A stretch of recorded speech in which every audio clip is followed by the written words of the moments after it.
A graça e a paz do Senhor, queridos irmãos, telespectadores da TV Viva Promessa. Eu sou o pastor Wilbert e você está na Escola Bíblica Especial. É sempre um prazer contar com a sua audiência. E antes da gente prosseguir com o ensinamento do Evangelho, eu gostaria de fazer a seguinte pergunta para você. Qual foi a pessoa que mais influenciou o seu comportamento ao longo da sua vida? Pense um pouquinho sobre isso. Daqui a pouco a gente reflete sobre a sua resposta.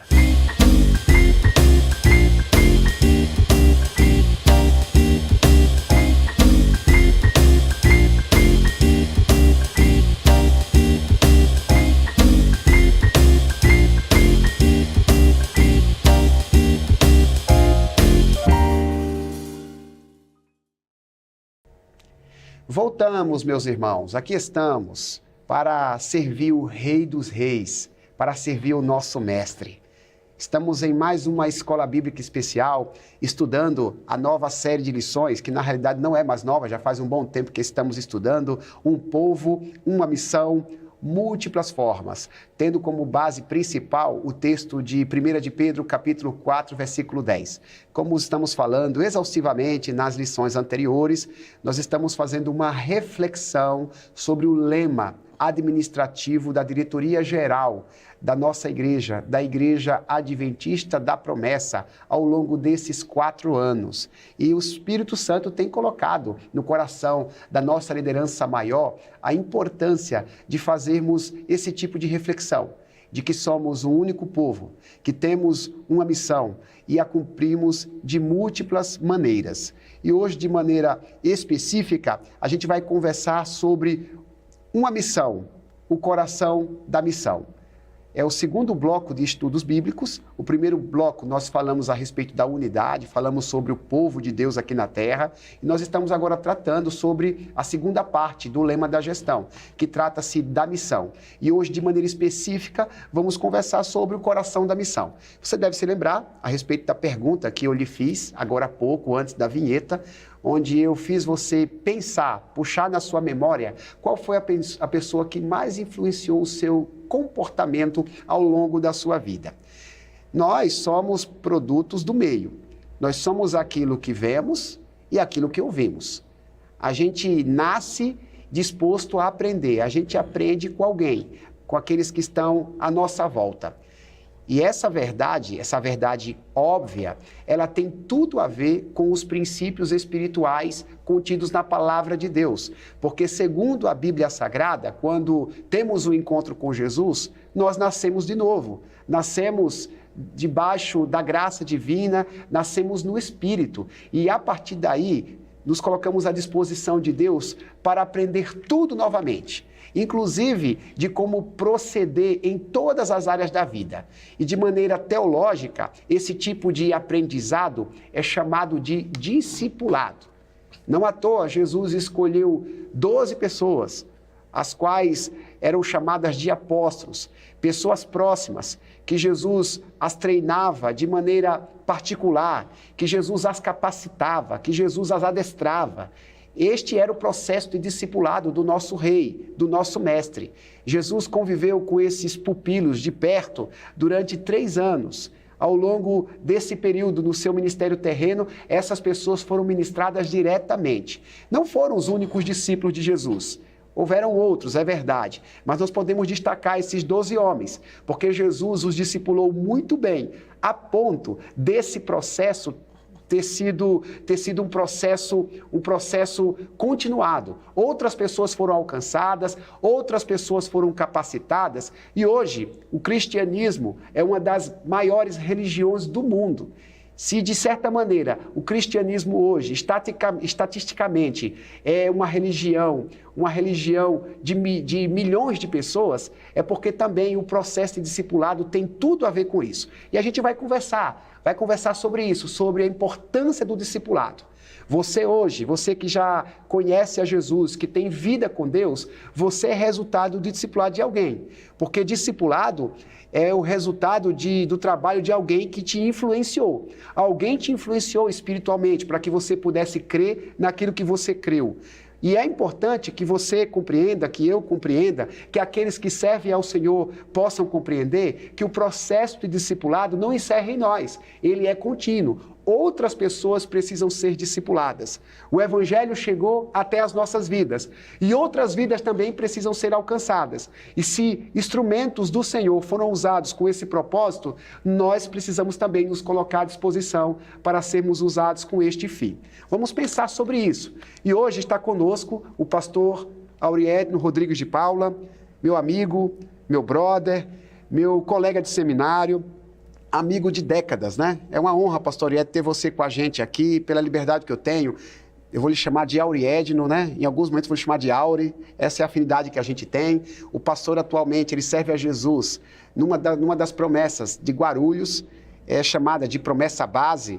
Ela é localizada ali no bairro de Cumbica, né? Dessa mesma cidade. Ele está servindo ao Senhor na nossa igreja, que fica na Convenção Regional Paulistana Leste. É um prazer, pastor, ter você com a gente. E antes de lhe dar a palavra para você dar o seu primeiro parecer a respeito dessa lição e também cumprimentar o pessoal de casa, eu deixo o versículo pessoal poder refletir de Mateus capítulo 28, versículo 18 até o 20, que diz assim, ó: Então Jesus aproximou-se deles e disse: Foi-me dada toda a autoridade no céu e na terra, portanto, vão e façam discípulos de todas as nações, batizando-os em nome do Pai, do Filho e do Espírito Santo, e ensinando-os a obedecer tudo o que eu lhes ordenei.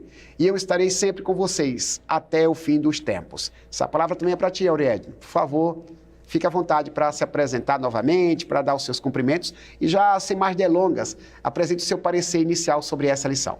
Muito bem. Graça e paz, pastor Hilbert, queridos irmãos, que a bênção do Senhor seja com vocês. Queria mandar um abraço especial ali para os irmãos da Promessa Base. Estamos começando a caminhar com eles algumas semanas dentro desse propósito, né? E o pastor Hilbert, como disse, amigo aí de longa data, caminhada, não é pastor Hilbert, é o Will, né? Desde 2002, então, pastor. Desde né? 2002. No seminário, né? Faz décadas. Isso. Então, um prazer estar aqui com você, prazer participar da Escola Bíblica Especial e ainda mais contigo, um amigo aí de longa data. A honra é nossa, irmãos. Nós somos produtos de um discipulado adventista da promessa. Então, Verdade. Por favor, já nessa vibe, converse um pouco com a gente sobre esse assunto. Então, nós vamos falar hoje sobre o coração da missão. E pensar no coração da missão, Will, é muito interessante porque normalmente a gente pensa que todo cristão ele precisa ser e fazer discípulos. Nesse sentido, essa lição ela vem nos confrontar um pouco, porque normalmente o nosso foco está em uma das etapas do discipulado. Normalmente a gente dá o foco no ID, na ideia da pregação do Evangelho. Mas a lição ela vai nos chamar a atenção para esse comprometimento que nós temos como discípulos do Senhor Jesus em gerar novos discípulos. E isso é um desafio para nós e a gente precisa pensar em todo o contexto que envolve isso, porque se nós tivermos bons discípulos na nossa igreja reproduzindo outros discípulos de Jesus, inevitavelmente a gente vai impactar aqueles que estiverem à nossa volta. Então é algo que a gente vai precisar pensar e a gente vai discutir aqui um pouco sobre essa temática. O discipulado, pastor, ele é a reverberação ou a multiplicação do amor de Deus que foi derramado em nosso coração, né? Porque se eu recebo o amor de Deus e eu não me preocupo em compartilhar esse amor, eu estou sendo egoísta e ao mesmo tempo ingrato. Então, por isso que eu disse agora há pouco que o discipulado ele não pode se encerrar em nós. Se os pais da igreja, estou falando da igreja de Cristo na terra, eles se contentassem em receber o amor de Deus e não dessem continuidade ao processo de discipulado, o evangelho não chegaria até nós. Se os primeiros promessistas não se preocupassem em fazer discípulos, o evangelho não chegaria até nós. Onde nós estaríamos, né? Então, é um dever nosso, né? É como se fosse, nós estamos em época de Olimpíadas, é como se fosse aquela corrida onde se passa o bastão, né? A corrida onde se passa o bastão. Alguém passou o bastão para a gente. Agora é nosso dever passar o bastão para que a palavra continue sendo pregada. Então, é um dever, é o coração da missão, né? Isso. E quando a gente pensa nisso, você falou uma coisa que é muito importante, né? Todos contribuíram em algum momento, senão nós não estaríamos aqui. E pensando nisso, é interessante pensar que os grandes pregadores, os grandes avivamentos na história da igreja, as pessoas não estavam preocupadas em relação à pregação do evangelho simplesmente para aumentar o número de pessoas na igreja local. É verdade. Eles nunca estavam preocupados assim, nós vamos ter um crescimento numérico de cadastrados, ainda que isso seja uma realidade devido à pregação do evangelho. Mas quando a gente pensa no discipulado, a gente precisa ter esse olhar voltado para as pessoas, esse olhar voltado para a transformação de vidas. Porque às vezes quando falamos nesse assunto de pregação ou do coração da missão, que é o discipulado, muitas vezes vem para nós, mas como a gente vai crescer discipulando, porque o processo discipulado ele é um processo mais lento, ele é um processo mais desafiador. Nem tanto, a gente precisa ter muito claro isso na nossa mente, que quando nós estamos pregando o evangelho, quando nós estamos fazendo discípulos, nós não estamos fazendo isso apenas para o nosso nome se envaidecer ou para um status da nossa igreja local, mas nós vamos fazer isso para cumprir aquilo que o Senhor nos deu como igreja. A gente vai falar, inclusive, né, por que existe tanta dificuldade de uma pessoa se entregar ao discipulado, né? Eu acredito que você está respondendo aí, porque ele é custoso, ele custa tempo, né? Não é simplesmente dizer para alguém que Jesus o ama, envolve outros aspectos. A gente vai falar sobre isso, acho importante o pessoal de casa também entender teologicamente o assunto. Sim. E esse é o desafio da gente respondendo as 4 perguntas da nossa lição. Você que não tem a lição bíblica, a gente sempre estuda nas nossas unidades locais, você pode adquiri-la na editora Promessa. De todo modo, a gente vai colocar aqui, pastor Ed, o pessoal de casa acompanhar as perguntas, e eu sempre gosto de lembrar, né? Essa é a parte da lição que eu me sinto mais confortável, porque eu apenas pergunto. E você responde, né? Então eu vou ficar muito tranquilo lhe perguntando e sei que com a sabedoria que Deus lhe dá, você vai dar respostas importantes para o nosso crescimento espiritual. Não, mas na amizade a gente faz um bate-bola. Pastor é inteligente, né? Ele vai devolver a pergunta, né? Vamos lá. Primeira pergunta, pastor, com base em Mateus 28:19, eu já fiz essa leitura. Qual é a essência da missão de Jesus à sua igreja? Fale sobre os verbos auxiliares e o imperativo desta missão. Em Mateus 28, nós temos a grande comissão. Sim. É assim que os teólogos denominam aquele momento. Cristo está prestes a subir, a voltar para o céu.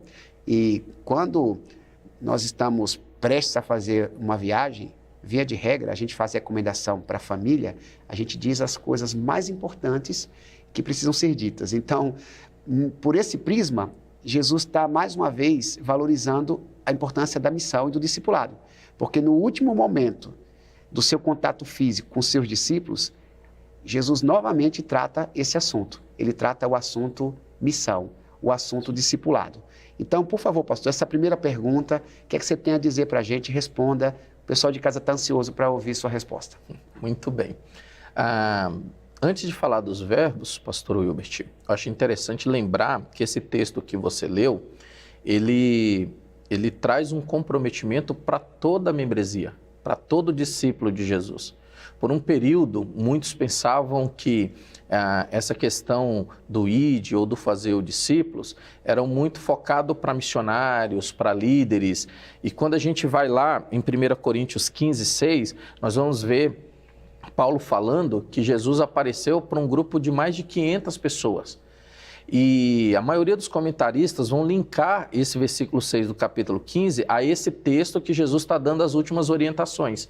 Então, essas últimas orientações de Jesus não é apenas para os 12, mas é para esse grupo que ele está dando essa ordem. E aí ele dá esse imperativo que nós vamos falar na sequência. Informação legal, pastor. Então, assim, aquelas testemunhas oculares, né, elas possivelmente presenciaram essa ordem do mestre, essa ordem, porque Jesus havia ressuscitado, ele estava num processo de algumas aparições aos seus discípulos, como a gente vê nos evangelhos, e tudo indica que essa multidão de mais de 500 pessoas que Jesus apareceu, que Paulo cita ao falar sobre como prova da ressurreição de Jesus, seja a multidão que estava quando Jesus estava dando as suas últimas ordens, dando as últimas instruções. E assim, há indícios no livro de Atos que isso seja verdade, porque a igreja de Atos, né, ela é uma igreja pujante. Sim. Aquele povo, pastor, era um povo que tinha crises econômicas, problemas de saúde, dilemas familiares, como nós, nos nossos dias, temos.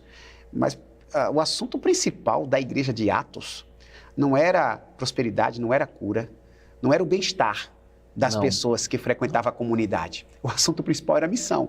Não que elas não tivessem seus problemas, suas dificuldades, porém, a prioridade de quem estava na igreja não era o seu bem-estar, não era a solução dos seus problemas, o suprimento de suas necessidades. A prioridade era a pregação do evangelho, era o discipulado. E esse impacto é muito interessante, por quê? Porque eles viveram justamente com Jesus. E Jesus, ele deixa essa marca neles. Quando Jesus está realizando o discipulado, porque quando a gente pensa em discipulado, mas daqui a pouco a gente vai falar sobre isso, a gente normalmente pensa no nosso conceito ocidental, que é o conceito de uma sala de aula, de ensino, de um professor ensinando a teoria e alguém absorvendo a teoria. Mas Jesus, ele já naquela época, ele usa muito o modelo oriental, que é o modelo primeiro do exemplo e depois o modelo de fazer e de orientação. Então, a orientação ele vem junto com a prática. A teoria não vem sozinha, na realidade a teoria ela é secundária, o que vale a pena ali na questão é a prática. E eles experimentaram em Jesus o jeito de ser discípulos, o jeito de fazer discípulos. E quando Jesus ele ascende o céu, então aquele povo, eles precisam ser quem Jesus era. E aí eles saem na missão e aí de fato começa esse processo, né? E o texto ele é interessante por quê? Porque quando a gente olha para os verbos, nós vamos ver o ir, o batizar e o ensinar, e a gente dá muita ênfase culturalmente na nossa igreja no id, né? A ideia do vão. A gente sempre tem essa ideia que é muito bom e faz parte do processo do discipulado, que é o de entregar um folheto, de fazer uma programação evangelística, de um culto ao ar livre, de uma programação na praça, só que essa é uma das etapas do processo. E aí, no processo, nós vamos ter os verbos ir, batizar e ensinar. E eles estão como verbos auxiliares. Eles estão no modo particípio, lá na língua grega, que trazendo para nós é uma espécie do nosso gerúndio, que traz essa ideia de ação, de alguém que está fazendo, mas tem um comando. E lá no original, qual é o comando? Qual é o imperativo? Qual é a ordem? Não é o id. O id é uma maneira de cumprir o que a ordem está dizendo. O batizar é uma maneira de cumprir a ordem. O ensinar é uma maneira de cumprir o imperativo. E o imperativo nesse texto é façam discípulos. Fantástico. Então, lá no original, o imperativo do texto é fazer discípulos. E como se faz discípulos? Indo, batizando e ensinando. Maravilha, pastor. E Jesus, ele não era um simples professor, né? Jesus, ele lecionava na sinagoga, né? Ele é visto na Bíblia fazendo uso do púlpito, né? Ele tomava também o lugar de quem ensinava em dado momento ali, quando frequentava a sinagoga. Porém, a maior parte do tempo de Jesus na terra era discipulando, no sentido de convivência, porque discipulado tem a ver com convivência, né? Discipular é conviver, é ter intencionalidade. Às vezes a gente constrói amizades e não se preocupa em conduzir os amigos à presença de Deus. E como se conduz os amigos à presença de Deus? É fazendo como Jesus, né? Uma palavra que se vai dizer, se pensa em conduzir a pessoa a Jesus. Um comportamento que vai ser apresentado, se pensa em conduzir a pessoa a Jesus. Então, é um conjunto de ações diárias, naturais, que gera o discipulado e faz alguém acreditar que aquilo que a gente crê, de fato, faz a diferença. Sim. E nesse sentido, você quer falar alguma coisa, pastor? A importância que você falou aí do relacionamento, né? Uhum. Porque quando a gente pensa em discipulado, a gente precisa tomar cuidado para não cair num risco pragmático, né? Não, já que é ir, batizar e ensinar, então a gente até começa a fazer isso, mas a gente faz de uma maneira muito mecânica, de uma maneira muito, às vezes, superficial para cumprir um processo. E quando a gente fala de discipulado olhando para Jesus, inevitavelmente a gente precisa entender que o coração da missão, ela vai envolver a gente aprender a gostar de pessoas. A gente vai ter que gostar de gente. E eu sei que isso não é fácil, porque às vezes pessoas nos decepcionam, às vezes pessoas nos machucam. Quantas vezes nós não discipulamos alguém e anos investindo, porque é um investimento de tempo, de recursos, e de repente essa pessoa simplesmente abandona a fé, abandona a caminhada, mas Jesus, ele não liga para essas decepções. Ele continua nos incentivando para que a gente possa amar e caminhar com as pessoas. Então, discipulado exige a gente gostar de pessoas. Eu tenho 2 filhas adolescentes. E uma delas, a mais velha, a Lívia, ela vai ficar brava de eu estar falando, mas ela não gosta muito desse movimento de muita gente. E aí, às vezes, a gente sai para a célula, para os negócios, e eu sempre falo esse negócio de gostar de pessoas. Aí ela sempre brinca assim comigo, pastor, meu nível de sociabilidade já está no limite por hoje. Por quê? Porque às vezes a gente é assim, às vezes a gente não quer abrir o nosso coração, abrir a nossa guarda, porque discipular mostra as nossas vulnerabilidades. Discipular vai tornar a gente exposto. Então, se a gente não for discípulo de verdade, a ideia da essência da missão é que primeiro você precisa ser discípulo para você produzir discípulo, então a gente corre o risco de ir, de batizar e ensinar sem de fato estar discipulando alguém, sem de fato estar tornando alguém mais parecido com Jesus. E como você falou de relacionamento, não existe discipulado sem a gente se aproximar de pessoas, sem a gente demonstrar quem nós somos de verdade, para a pessoa enxergar em nós a presença do Senhor Jesus. Eu não sei se eu vou entrar nas outras perguntas, pastor. Se entrar, a gente já põe isso na conta aí de respostas, né? Pode ser que a sua habilidade em me envolver para responder as perguntas me leve a fazer esse comentário. Mas quando a gente discipula, a gente também revela as nossas fraquezas e as nossas limitações. Sim. Eu estou me lembrando de Jesus, né? Quando Jesus discipulava, ele não se preocupava em esconder que tinha fome, em esconder que estava cansado, de forma nenhuma. Você vai ver Jesus discipulando, mas em dado momento, ele cansado, vai dormir. Em dado momento, ele com fome, vai comer. Então, o discipulado, assim, ele revela que o discipulador, ele também tem suas fraquezas, os seus limites. Então, não é se apresentar como alguém perfeito. A pessoa que está sendo discipulada vai perceber, a pessoa que está me discipulando, ela é gente como eu. Ela sente cansaço como eu, ela sente fome como eu, ela passa por crises assim como eu passo. Talvez talvez esse seja o encanto do discipulado, né?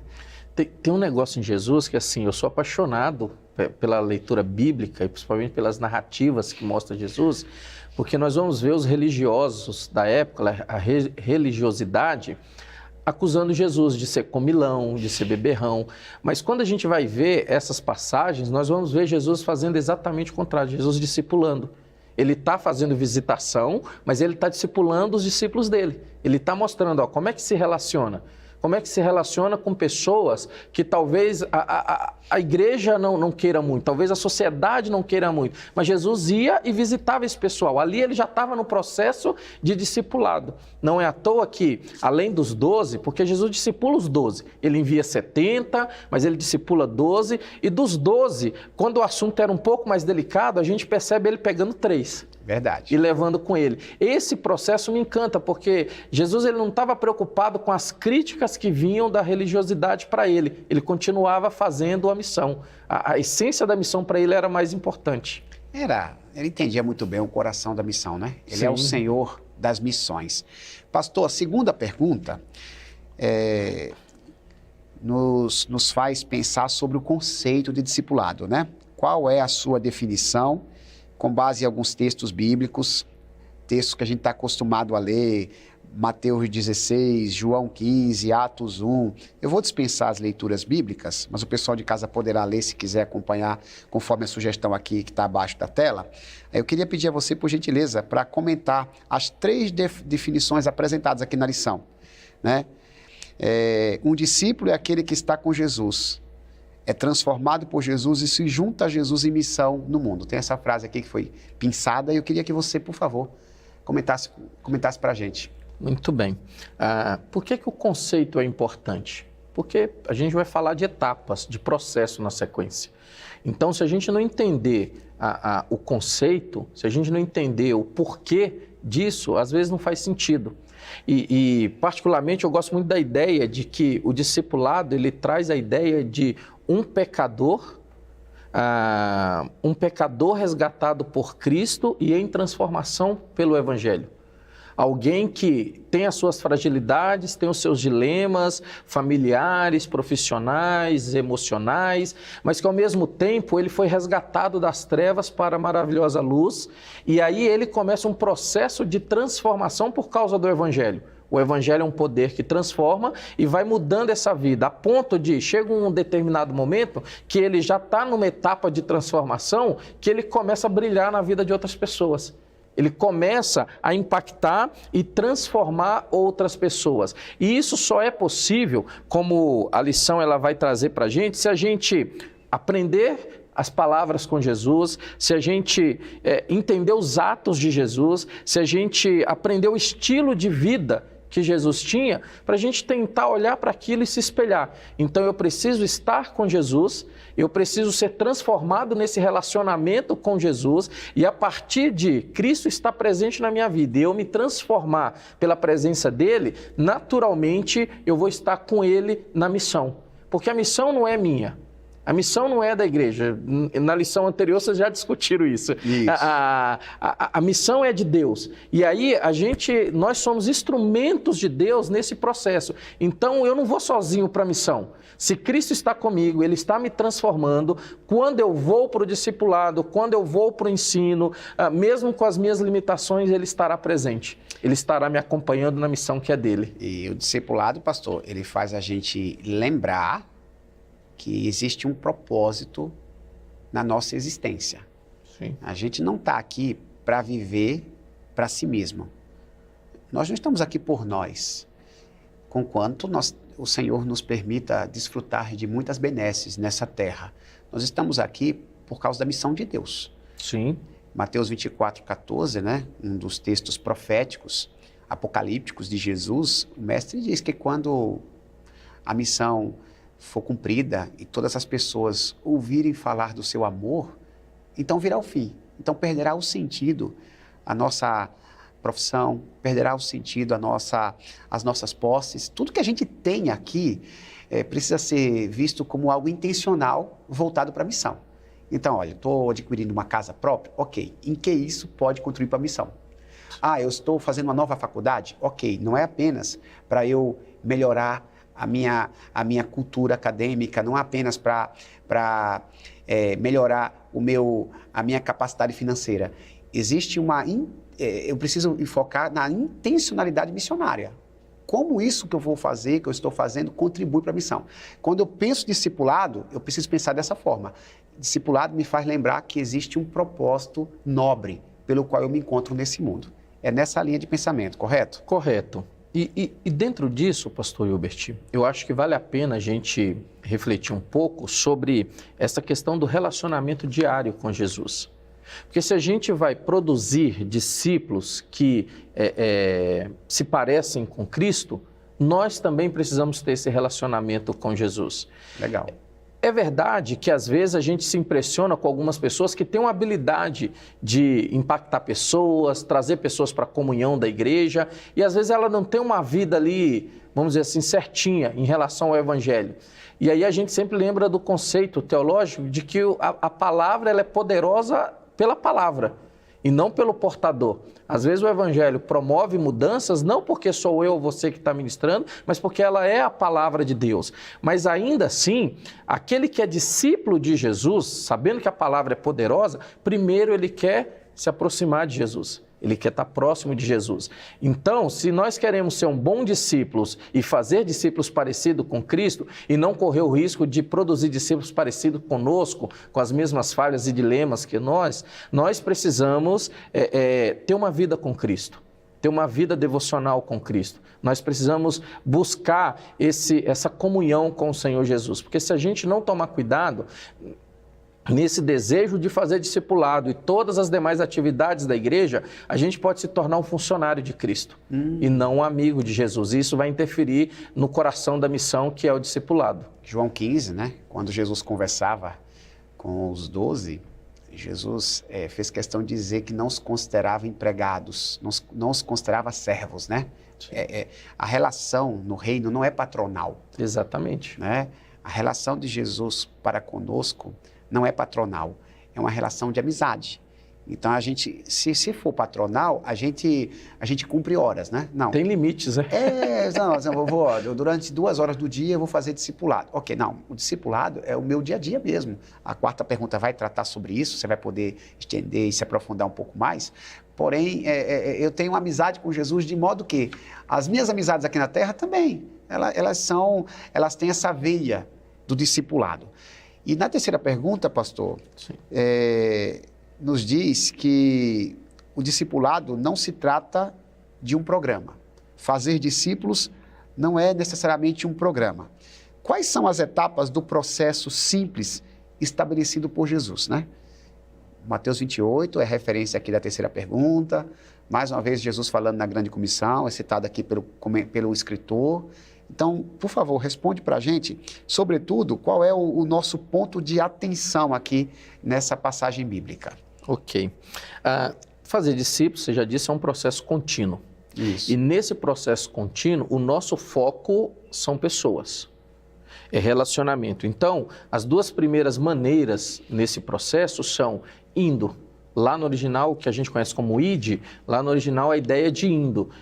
Enquanto estamos vivendo a vida, enquanto estamos trabalhando, enquanto estamos realizando e cursando a profissão dos nossos sonhos, ou estudando para isso, enquanto estamos brincando no lazer, na diversão, na família, ou seja, enquanto estamos vivendo a vida, nós precisamos fazer discípulos. Não é à toa que quando, a partir de Atos 8:1, quando os discípulos começam a ser espalhados, aonde eles vão, nasce uma igreja. Por onde eles vão, nasce a igreja. Porque a ideia é, enquanto eu estou indo, enquanto eu estou trabalhando, enquanto eu estou servindo, enquanto eu estou fazendo qualquer outra coisa, estou fazendo discípulos. Me permita, diga-se de passagem que em Atos 8, os irmãos estão sendo espalhados por conta de uma perseguição. E assim, eles estavam tensos, estavam preocupados, corriam risco de morte. Estavam fugindo. Apesar disso, onde eles pisavam, se plantava uma igreja. Ou seja, o desejo do discipulado era tão forte que mesmo com outras preocupações, eles não deixavam de cumpri-lo, né? Isso. A segunda é o batizar, que é batizar pessoas, essa demonstração de fé pública que nós temos. Então, indo, batizando, e o nosso ponto de tensão, né? Ensinando, né? A ideia de que o processo do discipulado não termina no ato do batismo. O batismo é uma linha de chegada ou de início? De início, né? Muito mais de início do que de chegada, né? Porque quando a pessoa decide por receber Cristo e ir às águas batismais, na realidade ela está fazendo uma profissão pública, né? De que ela crê em Jesus. E a partir dali ela quer viver como Jesus viveu. E aí, a partir desse momento é que entra o nosso desafio como igreja, de ensinar, caminhar com aquela pessoa. Mas, normalmente, esse é um ponto de tensão para nós, porque a gente batalha muito para chegar nesse ponto. E quando a gente chega nesse ponto, por vezes, há as exceções, mas por vezes a gente diz assim, não, agora é com você, agora você se vira com Deus. Só que aí é que começa a jornada de maturidade. E dentro desse ponto de tensão é muito interessante, a gente tem um amigo em comum, que é o pastor Alex e a diaconisa Ellen. Isso. Está pastoreando lá a igreja do Rio Branco, em São Vicente, e a igreja de Santos. Isso, é um pastor de dedicação parcial. Parcial. Que pastoreia 2 igrejas, lá na Baixada Santista. O pastor Wilbert, o Will, começou com o Alex o discipulado do início da fé. Da conversão dele. Da conversão dele, participou do batismo, do início da fé, dessa construção, levando ele ao início ali da liderança na igreja. E depois de alguns anos eu tive o prazer de pastorear o Alex. Foi bem discipulado pelo pastor Wilbert. Você me substituiu posteriormente no pastorado, né? E ali, na convivência com o casal, foi perceptível e nítido a vocação que eles tinham. Então, a gente foi para um passo além do discipulado de caminhar com Cristo. A gente levou eles a refletir sobre esse papel de ser um líder, de ser um pastor na igreja de Cristo. E aí, comecei com ele um processo de discipulado focado, intencional, para ser um pastor. E aí, nesse processo, é interessante que ele ia comigo nas visitas, a resolver os problemas, os BOs, as disciplinas da igreja, e às vezes ele não podia falar, mas eu sempre falava, ó, está acompanhando, porque ele vai ser um pastor da igreja, por isso ele está acompanhando. E hoje é um excelente pastor. Hoje a gente louva a Deus pelo trabalho e o agir que o Espírito Santo de Deus tem feito na vida dele. Que discipula outras pessoas, né? Ele discipula pessoas lá nas 2 igrejas que ele mentoreia. É um homem de Deus, as ovelhas que o pastor Alex cuida certamente estão nos assistindo. Então, o processo de discipulado, pastor, ele é assim, ó, ele é contínuo. E assim, o discípulo, ele está pronto quando ele entende que tem que discipular outra pessoa. Ele continua sendo discipulado a vida inteira, né, pastor? Sim. A gente tem mentores que vão estar nos orientando, e a gente também vai orientar pessoas, para que estas orientem outras, e assim o processo continue, né? Para que o reino de Deus possa se expandir até os confins da terra. A 4ª pergunta, ela fala sobre sugestões apresentadas no item 4 aqui da lição, que nos permite criar um caminho para o discipulado no relacionamento natural do dia a dia. Eu falei agora há pouco, né, que o discipulado tem a ver com intencionalidade, né? Quando a gente começa a viver assim, pensando nisso, a gente tira de nós o excentrismo, né, o egoísmo. A gente não está no centro do universo, a gente está aqui por uma razão, a gente está aqui para cumprir uma missão. Então, tudo que a gente vai fazer, você vai para o cinema com suas filhas, ok. Em que isso contribui para o discipulado de alguém? Você vai tomar um sorvete com sua esposa, em que isso contribui? Né?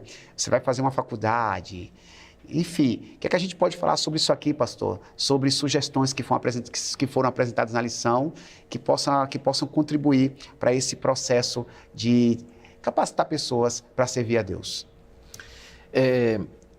Pastor, eu acho que uma questão muito importante para os nossos dias é essa questão do relacionamento.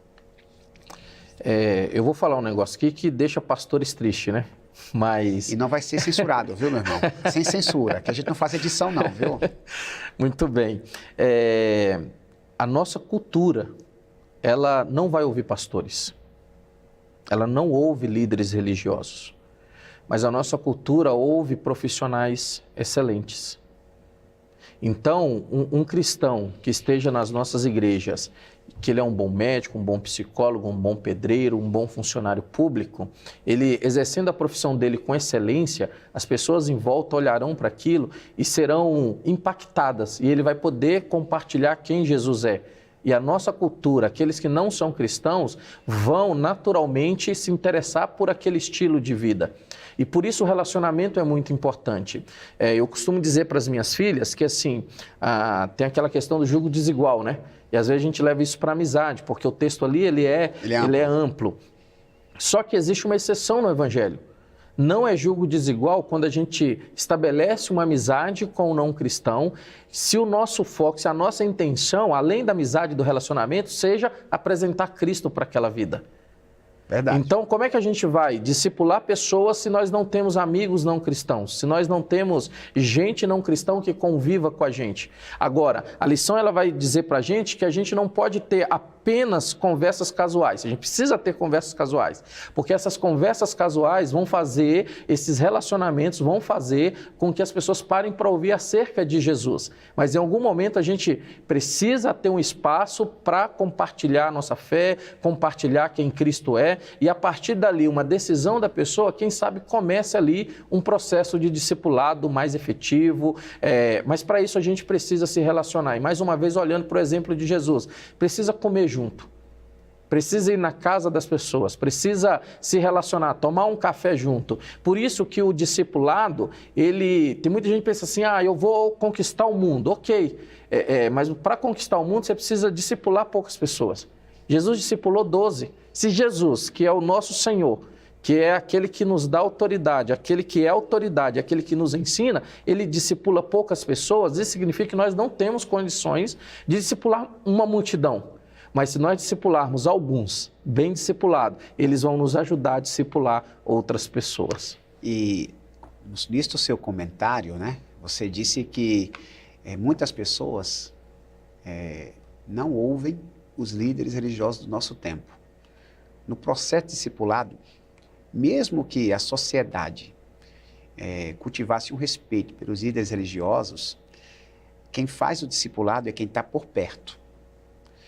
O médico, lá no hospital, é a pessoa certa de Deus para discipular outros médicos e outros profissionais da área da saúde, porque eles convivem no mesmo ambiente, eles falam a mesma linguagem. O pastor Auried, sendo um pastor de um médico, ele pode até orar, oferecer instruções pontuais, mas quem convive não é o pastor Auried. O pedreiro, lá na obra civil, é a pessoa certa para discipular as pessoas do seu convívio. Então, assim, e é muito comum, talvez assim, para aqueles que são mais religiosos, que nos assistem, né? Quando Deus põe alguém no caminho, alguém que nos procura, que abre o coração para a gente, a primeira reação de um religioso, à moda antiga, eu não estou falando religioso no sentido pejorativo, é fazer contato com o pastor, né? Ó, pastor, eu conheci alguém que está sedento pelo evangelho, mas assim, eu não sei como instruir esse alguém, então eu vou passar para você essa responsabilidade. O pastor, ele vai ser meramente conceitual. A pessoa está confiando naquele indivíduo que ela convive. Então, assim, você que é procurado, você pode até pedir ao seu pastor orientação, vez ou outra pedir o pastor para ir lá orar pela pessoa, mas é você que Deus colocou no caminho dela. E isso é importante, pastor Ilbis, porque uma das funções pastorais à luz da Bíblia é trazer orientação para a comunidade. É ser esse discipulador que vai capacitar pessoas para discipular outras pessoas. Porque quem está no ambiente da igreja, naturalmente, ele sabe que o pastor é um homem de Deus. E ele vai ouvir o pastor. Ele vai estar atento às palavras do pastor. E ele sai dali contaminado, encharcado por aquele ensinamento e ele vai compartilhar com outros. É muito comum, às vezes, né? Alguém está pregando para uma pessoa, a pessoa aceita Jesus. Pastor, eu sempre peguei, mas nunca cheguei nesse ponto. O que é que eu faço agora? É o processo discipulado. Você precisa estar muito claro nisso. E você cresce para poder instruir a pessoa. Claro que nós, pastores, eu vou falar aqui como alguém que tem lugar de fala, o Auriélio também, a gente também discipula. Sim. A gente pastoreia a igreja, a gente tem o dever também de discipular os mais próximos. O pastor falou aqui do Alex, né? O Alex, pela graça de Deus, um pastor que eu tive a honra de discipular e Jesus o levou à conversão. Só que não dá para o pastor discipular 100 pessoas. Nesse nível, não. Não dá. Nesse nível, não. Não. O pastor não consegue. Então, o que acontece? As 100 pessoas de uma comunidade, falando de uma igreja relativamente pequena, mas 100 pessoas da comunidade, se cada uma delas discipular uma pessoa, você tem mais 100 pessoas sendo capacitadas, sendo instruídas. E dessa forma, a palavra de Deus ela é expandida de maneira mais eficiente. Você me fez lembrar do princípio que Jetro ensina para Moisés. Moisés estava sem tempo para a família, estava se acabando fisicamente, e aí o sogro dele chega, cara, você vai morrer. Rever, você precisa rever isso aí. E aí ele fala, ó, tem aqui um grupo, ó, atende um grupo, esse grupo atende outro, esse grupo atende outro, e ele fez uma demonstração que é isso que Jesus vai reproduzir no Novo Testamento, no discipulado, e que às vezes a gente não se atenta. Às vezes a gente quer discipular 50, 100 pessoas. Isso é para nós pastores, né? Que a gente tem uma missão, mas não precisa discipular todos. A gente tem que discipular, mas aqueles que fazem parte do rebanho também precisam se engajar nisso, senão a obra não é concluída com excelência, né, pastor? E chamar atenção, sei que a gente está caminhando para o final, mas chamar atenção para uma preocupação pastoral que é o discipulado pelo ensino da palavra. E aí pensar a nossa liturgia, porque às vezes a gente não considera o nosso ambiente litúrgico como um ambiente de discipulado. E às vezes aquele é um ambiente que o pastor, aqueles que ministram na igreja, podem ajudar no discipulado macro, ajudar pessoas a saírem dali alimentadas, abastecidas, para exercer a sua missão no dia a dia, no trabalho, por onde quer que ande. Volto a falar de intencionalidade. Tudo tem que se voltar para o discipulado, né? Isso. Tanto no aspecto litúrgico da fé, como no dia a dia, no cotidiano. Pastor, a parte aplicativa da nossa lição, ela sugere 2 sentenças que eu gostaria de lê-las para ouvir o seu comentário. É a parte da lição que tem como subtítulo Aplicando o Tema.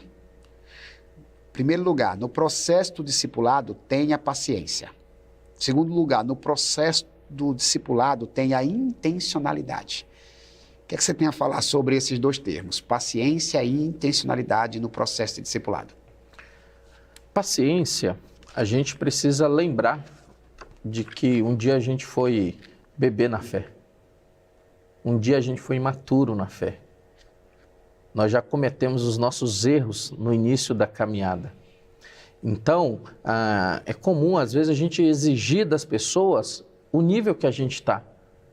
Só que no processo discipulado, a gente precisa olhar para o outro, a quem a gente está discipulando, e entender que um dia nós já estivemos naquela posição. E ele vai sair de lá. E vai chegar um dia da maturidade, ele vai começar a discipular outras pessoas e a gente vai ser só mentor.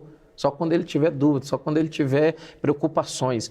Mas para isso exige paciência, porque isso não acontece da noite para o dia. Nós somos muito imediatistas, mas nós precisamos entender que o discipulado ele exige de nós paciência. Em segundo lugar, a intencionalidade. Se nós não tivermos a intenção, não vai acontecer naturalmente. Esse não é um processo que acontece assim, naturalmente aconteceu, não. Precisa haver intencionalidade. Vamos fazer o chá da tarde com as mulheres. Qual é a intenção? Nós vamos fazer a pipocada. Eu não estou dizendo que isso é errado. A gente precisa disso para a comunhão, para o relacionamento. Mas qual é a intenção? Se a gente fizer só para o nosso bem-estar, só para o nosso prazer comunitário, então a gente precisa rever isso, porque precisa haver uma intencionalidade para os relacionamentos e para que a missão do Senhor Jesus seja cumprida. Você adentrou no aspecto institucional, que também faz parte do discipulado. Tudo tem que se voltar ao discipulado, o dia a dia que a gente falou, mas também as coisas que a gente faz lá na comunidade, né? A linguagem que a gente usa durante um culto. Se essa linguagem que eu uso, pastor, durante o culto, somente os crentes compreendem, então existe um ruído na comunicação. Se eu faço uma programação, você citou aí, um chá, uma pipocada, e isso não inclui pessoas que não têm familiaridade com a nossa fé, há um ruído na comunicação, há um ruído no discipulado. Então a gente tem que pensar nisso, seja no dia a dia, né? Seja também no aspecto institucional, aqueles que já fazem parte de uma comunidade local, promessistas que pensam nisso, líderes de ministérios, né? Pastores, vamos pensar aqui fazer uma atividade. Ok, mas o ambiente, ele é um ambiente de inclusão dos não crentes? Sim. Porque quando a gente chega num lugar que a gente não entende nada do que está falando, ou o recinto não parece ser aconchegante, a gente não para ouvir que conteúdo ali nos oferece. É a mesma coisa, uma pessoa que não é crente, ela vai chegar numa comunidade, ela precisa se sentir acolhida, né? E o acolhimento não é só o sorriso, não é só um aperto de mão, um abraço, mas também a forma com que se executa determinada atividade. E por fim, pastor, dentro ainda da intencionalidade, essa questão da fragilidade, da gente demonstrar, abrir o coração e demonstrar a nossa vulnerabilidade. Quando a gente tem intenção, naturalmente, porque colocar uma pessoa para caminhar com a gente, essa pessoa vai perceber se a gente cobra a oração dos outros e não ora. Essa pessoa vai perceber que a gente ensina na igreja acerca do cuidado com as finanças e a gente não está nem aí para as nossas finanças. Porque quando você caminha junto, você não precisa vasculhar, você vai percebendo o dia a dia, você não consegue esconder. Quando você está fora desse ambiente litúrgico e vai para o discipulado do dia a dia, é perceptível, o amigo se conhece. Por mais que não conheça profundamente como Deus conhece, mas a gente vê indícios, a gente percebe atitudes. E quem a gente está discipulando vai perceber isso em nós. Olha, ele está falando lá na igreja que precisa tratar bem as pessoas, mas ele não trata bem a esposa, ele não cuida bem dos filhos. O jeito dele falar com o comerciante na hora que a gente foi comer a pizza. Percebe que é um negócio mais profundo e simples, mas quando a gente faz com intencionalidade, até o comer pizza vira um processo discipulado. Maravilha, meu pastor. Auri, obrigado, meu irmão. Que prazer ter você aqui. É uma satisfação. Deus abençoe sua esposa, a Paula. Deus abençoe as duas meninas, né? A Lívia e a Carol. Leve um abraço para essas queridas de Deus, abençoe também a sua comunidade, a comunidade que você pastoreia. E eu queria pedir uma gentileza, né? Que você orasse por nós. Tem gente em casa nos assistindo, sedenta da palavra, mas também precisando que Deus intervenha numa situação difícil que está passando. Deus sabe todas as coisas. Tem gente que está aqui ouvindo o Evangelho, mas está passando por momentos difíceis. E quem sabe numa oração como essa, de um comentarista como você, o Senhor dos céus não resolva agir de maneira sobrenatural. Ora por nós, por favor, pastor. Amém. Obrigado, pastor Wilbert, Will. Um abraço para Cássia, que Deus abençoe vocês poderosamente. Sempre um prazer reencontrá-lo. Até a próxima, se Deus quiser. Vamos orar. Deus pode abençoar a sua vida, então creia nisso. Feche seus olhos aonde você estiver, vamos orar juntos. Senhor Deus, Pai Todo-Poderoso, hoje aprofundamos um pouco mais nesse conhecimento da missão. E, ó Deus amado, vimos aqui, Senhor, minúcias do discipulado que são importantes para esta comunidade. Por isso, Senhor, ajude este líder local, ajude este irmão, esta irmã, que desempenha suas atividades aí na congregação local, que a Tua bênção seja sobre a vida, Senhor, deste irmão e desta irmã. Meu Deus, eu oro em especial por aqueles que, por algum motivo, estão nos acompanhando, mas têm uma dificuldade, têm um grande desafio pela frente e está aqui, Senhor, e ele crê no Teu poder, ele crê na Tua palavra. Eu peço a Tua bênção agora sobre a vida financeira, sobre a vida profissional, sobre os relacionamentos. Falamos hoje aqui, Senhor, sobre como é importante nos relacionarmos, mas tem pessoas nos acompanhando que talvez estejam com os relacionamentos destruídos, os relacionamentos familiares em frangalhos, mas eu peço a Ti agora, Senhor, restaura a vida deste meu irmão, restaura a vida desta minha irmã, ajude ele, ajude ela, para que eles possam cumprir, Senhor, a Tua missão, pois como igreja nós temos esta missão que é Tua e queremos cumpri-la, Senhor, da melhor maneira possível. Por isso nos auxilie, que o Teu Espírito Santo esteja conosco na caminhada e que possamos ter a clareza, a intencionalidade e fazer aquilo que o Senhor deseja que nós façamos como igreja. Amém. Amém. Parceiro, obrigado, viu? Deus abençoe, querido. Até a próxima, se Deus quiser.